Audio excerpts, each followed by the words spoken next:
د غزني په اندړ ولسوالۍ میري بازار ته څیرمه یو سوداګر په شخصي لګښت جوړ شوی جامع جومات ګټې اخیستنې ته وسپارل شو.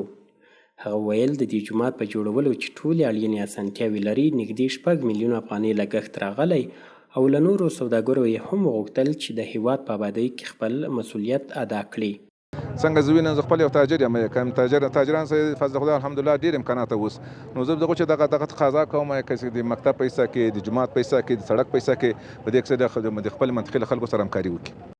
په ورته مهال یو بل سوداګر هم میري بازار ته څیرمه د اسلامي امارت د مسؤلینو په حضور کې د شاوخوا 4 میلیونو افغانیو په لګښت د یو جومات د جوړېدو بنسټ ډبره کېښوده. دلته جوړولو ته یا آبادي ته ډېر سخت ضرورت ده. نو موږ هم دا تصمیم ونیو چې یو جومات یو شفاخانه یا یو سړک په یو څیز کې یو پانګه وکړو. نو هغه دغه و چې مولوي صاحب ویل چې دلته یو جومات نو انشاءالله چون موږ خو نه افغانۍ لرو نه ډالر موږ د مسافرۍ روپۍ دي تر 2 لکو درهم انشاءالله زه پرې لګوم.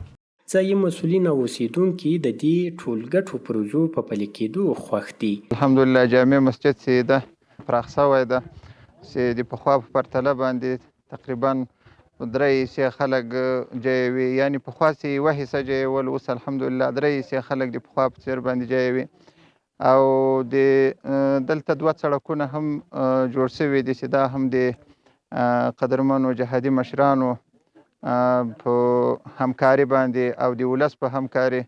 نو له ټولو تجارانو هیله او ارزو دا ده چې داسې کار وکړي. یقینا دنیا هغه دنیا ده چې په داسې لار مصرف شي، نو دغه یقیني هغه بهترینه لار دغه ده چې په مسجد باندې مصرفیږي او د الله تعالی په کور باندې مصرفیږي او خلق راځي په آرام باندې اودس کوي او لمونځ کوي او الله ته عبادت کوي. دا په مسلمانه جامعه کې یقینا ډېر د خیر او برکت دی.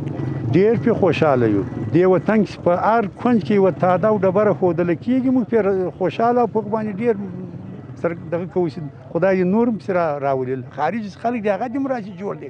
دا یو وطن ده. باید ووایو چې اندړ د غزني ولایت یوه پراخه او ګڼ نفوسه ولسوالي ده چې اوسېدونکي یې د امن په راتلو خوښ دي او په غنیزه برخه کې هم ورته پام شوی، خو اوسېدونکي یې له اسلامي امارت څخه د بیا رغونې برخه کې د لا زیاتې پاملرنې غوښتنه کوي.